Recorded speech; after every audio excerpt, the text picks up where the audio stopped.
To the woman's right was placed a sharp ice pick. On the left was a hard leather strap.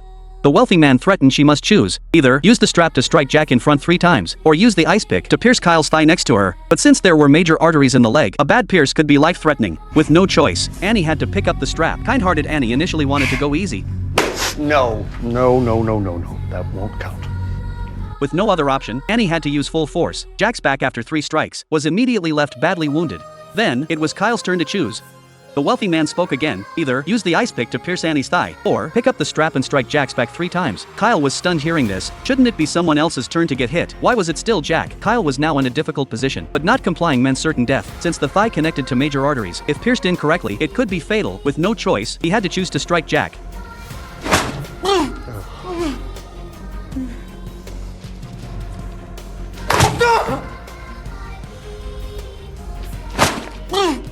Jack, after receiving 3 more strikes, had his back severely injured. Next, it was Jack's turn to choose. He thought it would finally be someone else's turn to get hit. Who knew the wealthy man's next words would leave him stunned? Travis,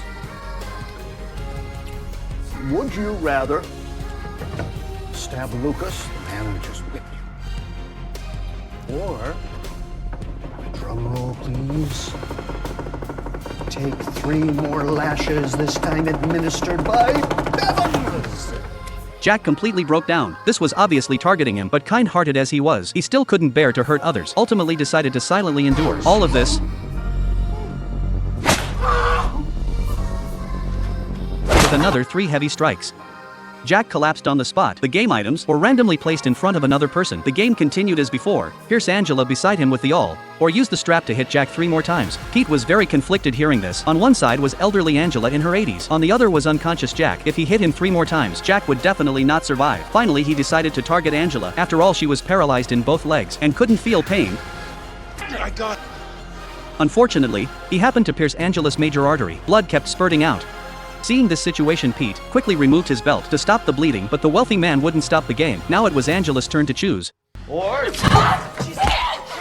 Angela's decisiveness shocked everyone. Next, it was the girl's turn to choose. At this time, the wealthy man suddenly changed the game rules, saying the girl could use the ice pick to choose anyone to pierce. The girl, hearing this, looked at Angela beside her, then stood up and walked to Annie's side, because she had long disliked Annie. So without hesitation, pierced the ice pick into Annie's abdomen. Fortunately, this didn't hit a vital spot, but at this moment, Jack suddenly collapsed to the ground. The butler came forward to check and found Jack was down to his last breath. On this side, Angela, who was pierced in a major artery due to excessive blood loss, unfortunately passed away. In just a moment, Angela passed away due to the game. Everyone was immediately overwhelmed by despair. The second round was about to end. Now it was the last person's turn, Hale, to pierce someone's thigh with the ice pick, or hit Jack with the strap again. After an internal struggle,